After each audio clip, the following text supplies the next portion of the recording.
sense, makes you feel miserable. Kaya merong mga tao na kahit na magtagumpay, kung alam nilang nandaya sila, merong small voice speaking to them. Kahit na parang mayaman ka, marami kang kinita, pero alam mong may dinaya ka, merong nagsasalita sa'yo.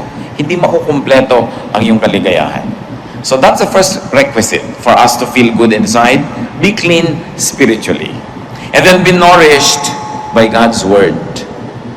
Yung po mga bagong-bago sa Panginoon, bagong Kristiyano, bagong nagsimula na mag-aral ng Biblia, ito ang pinagkaiba nila doon sa mga dati na. Lagi sila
babasa, nauuhaw, nag-aaral. Kaya merong apoy na mainit, merong sigla, merong lakas na espiritual, yung mga bagong-bago ang relasyon sa Panginoon. Sadly, many people who are already in the Lord for many, many years begin to lose the habit of reading God's Word. Kung minsan nagiging dependent na lang sa mga instant Bible study guides, mga instant inspirational guides, at hindi na talaga napag-aaralan at nababasa yung salita ng Diyos. It's important for us to feed on God's Word. Why? Because there's the Holy Spirit in you. Kung yung katawan natin, pinapakain natin ng physical food, physical drink, yung spirit naman sa atin, kailangan pakainin mo ng God's Word. It's very important. Many people who begin to wonder why they have lost the initial joy of the relationship with God will find that most of the time what is neglected is Bible reading. Yung Bible reading na hindi nagmamadali, yung talagang naghahanap ng katuruan, ng mga utos na susundin, ng mga bagay na dapat tigilang gawin, mga bagay na dapat simulang gawin, at mga pangako na dapat ay angkinin. Psalm 119, 105, your word is a lamp to my feet and a light for my path. You know that light gives comfort. A lamp gives you security. And very importantly, God's Word detoxifies. Marami ng uso ngayon. Bismillah, uminom ka ng ganitong herb, uminom ka ng ganong gamot, gawin mo ito, gawin mo yan, para alisin yung mga lason sa iyong katawan. Para daw luminis ang ating dugo, luminis yung ating circulatory system, lahat-lahat ng yan. Pero ang talagang panglinis ng mga spiritual toxins ay yung salita ng Diyos. Daig talaga niyan kahit ano pang gamot ang maiisip mo. Kasi yan ang nagmumula sa puso ng Panginoon. It's not important just to read, but it's very important to meditate on God's words. Kaya dapat talaga ang taong mananatili yung joy sa kanyang puso, yung malalim na kaligayahan, nagbabudget siya ng oras, naglalagay talaga siya ng panahon para magbasa ng salita ng Diyos araw-araw. Kung yun naman ay sa umagang-umaga, sa tanghali o sa gabi, kung ano yung hiyang sa inyo na panahon, pero kailangan ipinaglalaban yan. Ang mga taong tinatawag na nagbabackslide, ang kauna-unahan nilang makikita mong gawain sa pagbabackslide, yung hindi pagbabasa ng Biblia in a regular basis. Wala kang makikita na sasabihin mo, itong taong to, backslider or in a backslidden state, o nalayo ng nalayo sa Panginoon na patuloy na nagbabasa araw-araw. Parang hindi pa ako nakakita ng ganon. In fact, stopping reading God's Word and meditating on it every day is the beginning of backsliding. Paano po i-describe ang blessed man sa Psalm chapter 1 verse 2? His delight is in the law of the Lord, And on His law, he meditates day and night. Siyempre, yung ating mga Bible study leaders, mga preachers, may mga meditation yan later on for the consumption of everybody. Pero dapat meron kang personal meditation. Hindi mo lang iaasa sa teacher, sa preacher, yung pagkain, paglulunok, pag-digest ng salita ng Diyos. Kailangan may kanya tayong ginagawang ganyan. Colossians 3:16, let the word of Christ dwell in you richly. Kasi sinasabi ng iba, kaya ka nagkaka-swine flu, kaya nagkakaroon ng iba't ibang flu, bumababa daw yung resistensya, bumababa yung immunity level mo.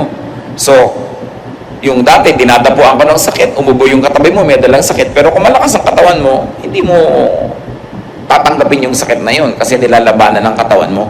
At ganoon dapat yung espiritu natin, lagi tayong may intake of God's Word, para pag dumadating yung temptation, dumadating yung mga pagsubok, yung mga hirap, hindi ka nun naigugupo kasi may panglaban ka. It's very important na pinakikipaglaban po yung reading and being nourished by God's Word. Meditation gives perspective. Lumilinaw yung maliit na problema, mukhang malaki yan pagka hindi mo yan tiningnan sa salita ng Diyos. Pero pagka naging malinaw sa yung salita ng Diyos, yung mukhang malaking problema, lumiliit. Meditation gives balance. Meditation gives a sense of well-being. Kaya kahit ngayon sa mga spa, sa mga health club, yung binibigyan nila ng may meditation room pa, mayroong mga time for kung ano-anong relaxation and meditation because they have realized the therapeutic value of meditation. Ngayon, kung ginagamit mo yung Word of God, not just as therapy, kundi talagang pure food, medicine, lalong-lalo na. Another way, of course, to feel good inside. At ito naman, alam nating lahat, pero dapat na-review kasi madalas na neglect. Pray. Be prayerful. Ephesians 6:18, pray in the Spirit on all occasions with all kinds of prayers and requests. At sabi sa 1 Thessalonians 5:17, pray continually. Kailangan tuloy-tuloy ang prayer. Why prayer soothes? Nakakapagpaluwag ng dibdib. Prayer empowers. Yung bago ka nagpe-pray, parang feeling mo, talunan ka na ng mundo, wala ka nang ilaban sa mga hirap, wala ka nang kapangyarihan, pero matapos mong mag-pray, when you say amen, you will feel the resurgence of power and energy because prayer plugs you into God. Kung yung ating mga instrumento, mga gamit na di kuryente, pag isinaksak mo sa plug, pumapasok yung kuryente, umaandar yung electric fan, umiinit yung plancha, tayo sa prayer, doon tayo napaplug in sa power ng Diyos. At yung kanyang kapangyarihan mula sa langit, pumapasok sa ating espiritu, nakikiisa sa atin. Prayer transports. Kahit ikaw ay nasa isang place of misery, when you close your eyes and pray, and your spirit is with God, you suddenly find yourself to be in a garden that's quiet, or by a poolside, or in a refreshing greenery, because prayer transports. Prayer allows us to transcend physical limitations. Prayer, naturally, of course, transforms. Dapat ang tao, pag ganito yung kalagayan niya, tapos nag-pray siya, pag dilat ng mata niya, pag sabi niya ng amen, hindi na ganun yung kalagayan niya, naiba na siya. Yun ang powerful prayer.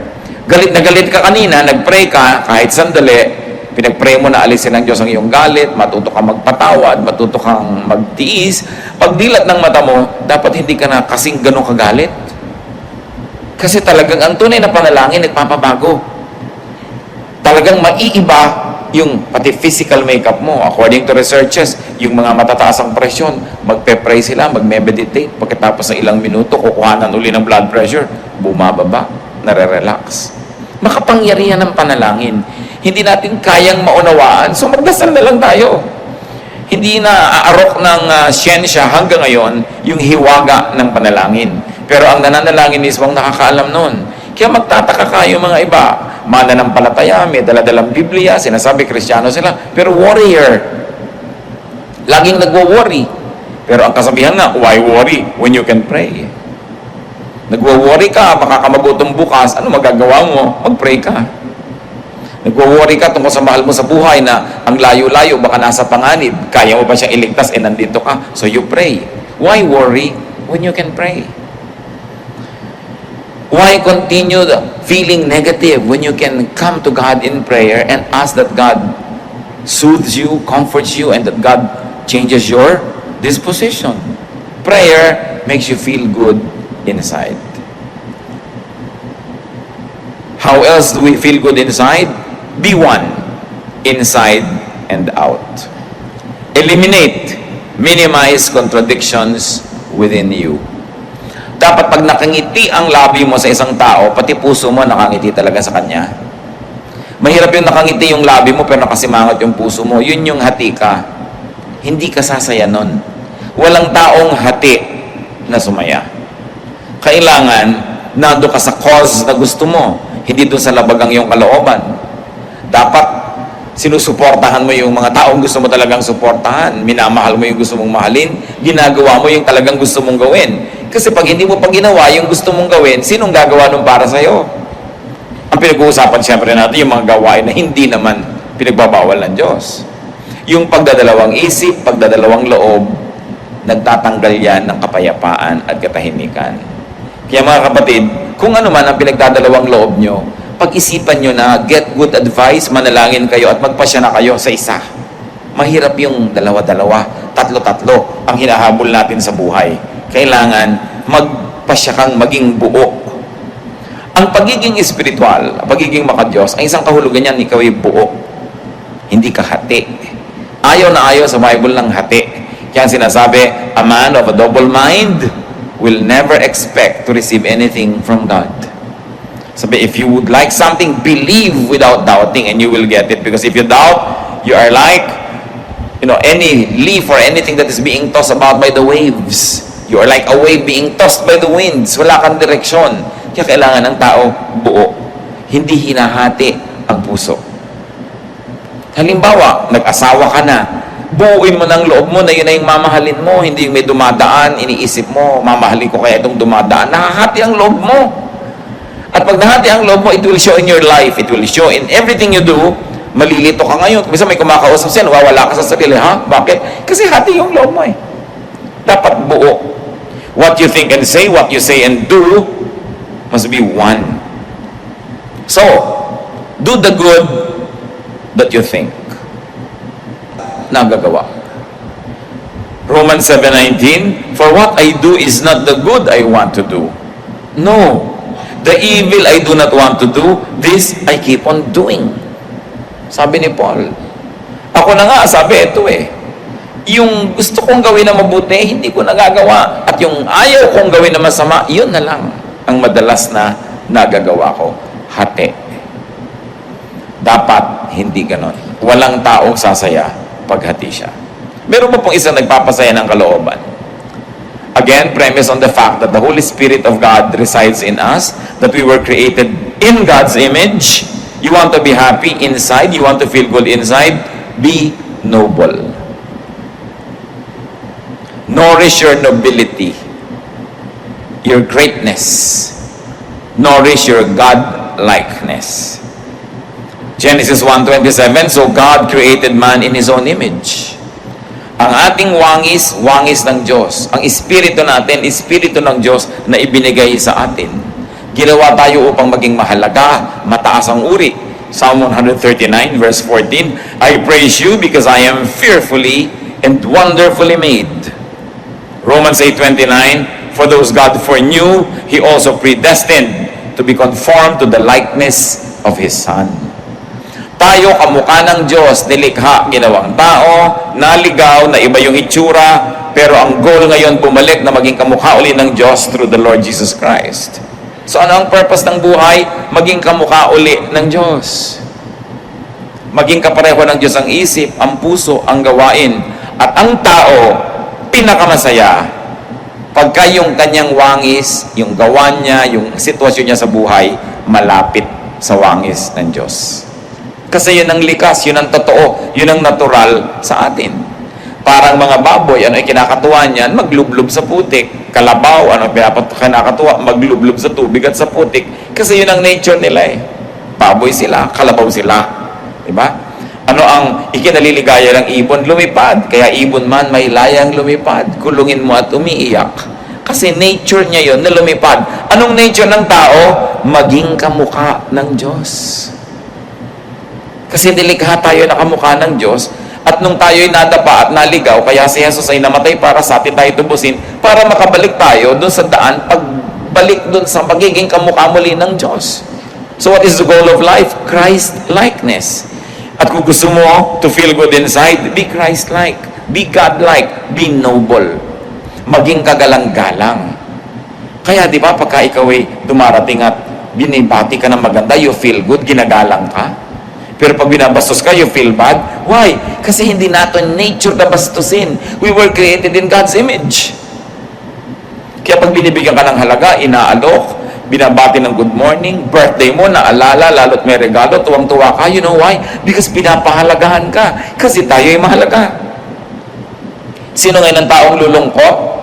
Yung hindi niya pinahahalagahan ng sarili. Yung pinapayagan niya na maging siya ay basahan dyan, binabastos-bastos, binabaliwala. Walang taong sumasaya na ganun kasi hindi na ating likas. What then should we do? No? How do we become noble and nobler by making the right choices? May mga gusto tayong gawin na mataas, maganda, gawin natin. Meron tayong gustong sabihin na noble, gusto mong pumuri sa tao, gawin mo. Because it's the noble thing to do. Luke 12:12, the Holy Spirit will teach you what you should say. Ganun nakatanim sa atin yung Espiritu na pati sasabihin mo pa nga, maituturo ng Espiritu yung gagawin mo, yung desisyon mo, kung maganda ang relasyon mo sa Diyos. So, how do we become noble? Do good. We are most noble when we do good. We are least noble when we do things that are bad. Kaya nakikita nyo yung mga nahuhuli sa akto na gumagawa ng mali. Pinagmamalaki ba nila yun? No. Kasi hindi yun ang gusto natin na malaman ng tao tungkol sa atin. Kasi hindi tayo talaga ganun. Dapat maging mabuti at maging mabait. Because that is what is noble. Yung mabuti, inclination yon. This is the nature of the heart, mabuti. Yung mabait is kabutihan in action, nagiging kabaitan. So, mabait ka, mabuti ka. Mayroong mga taong mabuti pero hindi mabait. Mabuti sila, hindi sila gumagawa ng masama. May intensyon silang gumawa ng mabuti pero wala namang action. Kailangan may action. Yun ang kabaitan. How do you feel noble? Kailan tayo nakakaramdam, mga kapatid, na ang taas-taas ng pagkatao mo? When you give more than you get, you feel noble. Yung nagbibigay ka, taos puso, you feel noble kaysa ikaw yung binibigyan. Di ba? Hindi masarap yung feeling na ikaw yung binibigyan. Pag masarap ang feeling mo nun, something's wrong. Pero usually, mas masarap yung nagbibigay ka kaysa yung namamalimos ka, kaysa ikaw itong kinakahabagan. Mas masarap yung ikaw yung nahahabag because to give is noble. Do not get, then just forget. Kasi halimbawa, dumating yung point, ikaw ang tumatanggap, ikaw ang binibigyan. How will you become noble now? Ikaw yung naging recipient, nagbabayad ka ng utang na loob. Nagsusukli ka, gumagawa ka ng mabuti. Kaya pag may gumawa sa atin ng mabuti, pagkatapos na-empower naman tayo, lumakas, tayo naman yung gumagawa ng mabuti sa kanila, you feel good. Because it's your nature to feel good that way. You want to feel noble, give more than you get. Give more than you receive. Do not just get and forget. Pagka kayo hingi lang ng hingi, kuha ng kuha, tapos hindi tayo marunong magsukli, gumawa ng mabuti, yung konsyensya nyo, binabagabag din kayo. You will not feel good. Hanggang hindi kayo nagsusukli ng kabutihan. Do not receive what you cannot reciprocate. Mga babae, nililigawan kayo, o ngayon kahit lalaki, naliligawan na rin, no? So, ang nangyayari, huwag kayong tanggap ng binibigay sa inyo, kung wala naman pala kayong pagtingin, hindi nyo naman pala susuklian ng isang kindato, isang holding hand, o isang yakap, wala pala kayong balak isukli o ipalit, huwag yung tanggapin. Because that is not the noble thing to do. It's important to be noble, and nobility has nothing to do with wealth. May mga taong yayaman pero hindi noble ang mga pamamaraan nila, hindi noble yung kanilang karakter. May mga taong hihirap pero ang taas ng pagkatao. Alam mong taong-tao ito kahit walang pera. Walang kinalaman ng pera dyan. And when we are noble in our ways, we feel good. Another way to feel good inside, be classy. Dapat class act. Hindi ko sinabing maging mahal ang damit mo, maging expensive yung taste mo, pero may class ka. What do you mean? Do not do not say, do not think what makes you appear or feel cheap. Meron na ba kayong nagawa na sabi na pagkatapos na nagsisisi kayo dahil nagmukha kayong mumurahin? Huwag niyong gagawin yun. No? Halimbawa, gusto mo yung isang tao pero ayaw sa'yo, huwag mong ipagdudutan ang sarili mo kasi magiging cheap ka. Yung tuwing dadaan siya doon, nandun ka nakakalat. Yung pupunta sa showroom na yun, nandun ka. Yung parang wala ka nang ginawa kundi planuhin siya abangan. It's cheap. No? Do not appear and do not feel cheap. Lalo ikaw babae, hindi ka naman pinapansin. Ikaw pa tong laging nakakalat dyan. You know, it's cheap. It will not make you feel good. Magkakaroon ka lang ng immediate pleasure dahil napagbigyan mo yung hilig mo. Pero pag nananahimik ka at nag-iisa, ang feeling mo, bumaba ang pagkatao mo. You want to be happy inside? Be classy. Beware of addictive things and addictive habits. Lahat ng bagay na nakaka-addict, nakakapagpa-cheap. Nakita niyo mga ibang tao na antitino, ang gaganda ng behavior. Nung naging drug dependent, pati sariling nanay, ninanakawan, sariling anak, ninanakawan, kasi naging addict. Addicts compromise and degrade themselves just to get a fix. Kaya maraming antitinong babae nung naging drug dependent, pati katawan ay pinagbibili sa murang halaga, makakuha lang ng kailangan niyang gamot. Addiction cheapens people. Kahit anong addiction yon. Addict ka halimbawa sa sugal. Addict ka halimbawa sa isang uri ng pagkain. All kinds of addictions. Kaya ang isang message ni Lord Jesus Christ is freedom. Sabi, moderate yourself, moderate your lifestyle that you do not become dependent on anything or anyone. Sabi ni Paul, we have learned to be content in whatever situation. Sa init at lamig, sa gutom at busog, sa meron at wala. Sabi ganon, natututo kami maging kontento. Because anything that you will desire can become your master. And to have a master, no matter what, basta hindi ang Panginoon yun, can cheapen anybody. So do not degrade yourself. Isang payo sa mga umiibig, kung talagang ayaw sa inyo, wala kayong magagawa para kayo magustuhan. Habang nandiyan kayo at nagpipilit, lalo lang kayong nakakaayawan. At lalo lamang bababa ang pagtingin sa inyo. Lalong lumalayo yung pag-asa niyong magustuhan kayo. Subukan yung talikuran at iwan, baka sakali pa. Pero hahabol-habol ka, wala kang pag-asa. Pamisa-misa, baka pagtyagaan ka, lalo't wala namang ibang tao, pero gusto mo yung pinagtsatsagaan ka lang, o pinagbibigyan. So kung ayaw, di wag. If you don't like me, we both lose. Dapat ganun ang policy mo. Do not allow others to degrade you. Save yourself from degrading situations. Katulad nung kwento sa Luke 15, 13 to 18, yung prodigal son. Anong ginawa niya? Hiningi niya yung mana niya, nilustay niya, pagkatapos naghihirap siya sa isang foreign land, naging trabaho na lang siya doon, taga-alaga ng baboy. Hindi naman siya pinapakain, kinakaingitan pa niya yung baboy dahil kumakain sa oras, siya hindi. So, nagising siya sa katotohanan. Sabi niya, hindi ito dapat. So, ganun, uuwi ako sa tatay ko, hihingi ako ng tawad, at mamamasukan na lang ako sa kanyang katulong. Kasi ang mga katulong ng tatay ko are better fed than I am. So, ganun, tatanggapin ko yung aking pagkakamali, hihingi ako ng tawad, but I will stop the situation from degrading me. Kung meron sa atin ngayong mga kapatid nasa isang situation kasi very degrading, get out of it. Halimbawa, hindi naman kayo ang asawang tunay. Tapos mga 3 times a year lang kayong sinisipot. No? Sa ilalim pa ng silong ng Fort Santiago. Nakaka-degrade yun sa inyo. Bakit hindi niya kayo mabigyan ng panahon? Isang paraan na talagang yung pagkatao mo, yung paniniwala mo, prinsipyo mo, nilululun mo na dahil hindi mo talaga masikmura. Just get out of it. You are in a relationship that doesn't have any respect for your personhood and your dignity. Get out of it. God has something better for you.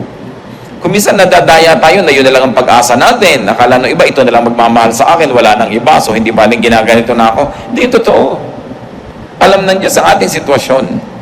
At meron tayong katapat na mas bagay. Katapat na hanap buhay, katapat na trabaho, katapat na profesyon, katapat na kaibigan, kasama sa buhay, kasama sa bahay. Don't settle for what is not very good for you. And those that do not settle for nothing but the best, usually get the best. Kailangan tinataasan din natin yung ating standard. Hindi dahil tayo mayabang, but, let me be emphatic, because you were fearfully and wonderfully made. And not only that you were made great by God, that God breathed His life into you and into me, but Jesus gave His life for our redemption. Ganun ang halaga ng tao. Dapat marunong tayo magpahalaga sa sarili. Huwag niyong ipagsiksikan ang sa kanya, lagi kasing wala si mister, so inaakit-akit niya si Joseph. Genesis 39, 6-8. Now Joseph was well built and handsome, and after a while his master's wife took notice of Joseph and said, "Come to bed with me." But he refused. Kita ninyo si Mrs. Potiphar was refused by a slave boy. So why put yourself in a situation where you can be refused? So in a manner of speaking, because of her desire, she cheapened herself. But of course, Joseph being a man must have also the desire. But mas pinahalaga niya yung dignity niya. Tsaka yung relasyon niya sa Diyos. Sabi niya, how can I do this and sin against God? No? So hindi niya pinatulan itong nang-aakit sa kanya. Sa Luke 4:3-8, ganyan din ang nangyari sa Panginoon. Inaakit ni Satanas na sumamba sa kanya, bibigay ko to sa'yo, bibigay ko to sa'yo, bibigay ko to sa'yo. Sabi ni Lord, get behind me, leave me. God says that I should not. To paraphrase what happened. So, kung ikaw naalok ng isang bagay na gusto mo at hindi mo na isip-isip na sa paghahangad mo sa bagay na yon, bababa ang kalagayan mo, madadaya ka nga. Kaya nagsisimula tayo mga kapatid sa mataas na pagtingin sa sarili. Hindi pagyayabang, hindi pride, but to remember who you are, that you are God's child, that you were created in God's image, and Jesus died so that you could be like Him again. Pag naaalala natin yun, na may mataas tayong kalagayan, mataas na calling, then hindi ka papayag na ginaganong-ganong ka lang. Pag tayo inaapi-api, kinakawa-kawawa, binabaliwala, ang dapat mong gawin, remember who you are, that you are fearfully and wonderfully made. At sabi nga na Ephesians 4:30, which we have already read, do not grieve the Holy Spirit. Pagka binababa natin ang ating pagkatao, we grieve the Holy Spirit. When we desire things to the point na susunod-sunod tayo, aabang-abang, we grieve the Holy Spirit. So feel good inside, and one of that is by changing the outside world. When you feel bad, baka naman may dahilan at pwede mong palitan in your outside world so that you will feel good. Maybe you should clean your environment, go out and take a walk, change the situation, and it might make you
will feel good.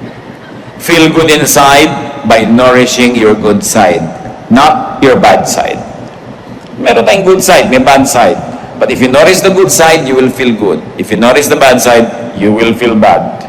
Kahit pa nga naging matagumpay yung bad side mo, but there's still this voice that will continue to make us feel bad. Mag-isip-isip tayo. Ama naming Diyos, nais naming ilapit sa inyo aming mga puso. Nagpapasalamat po kami sa bawat isa rito who feels good, who generally feels good. Pero inaalala rin namin, Lord, yung bawat isa na maaaring hindi ka doon ng kalagayan, mas madalas malungkot, mas madalas matamlay.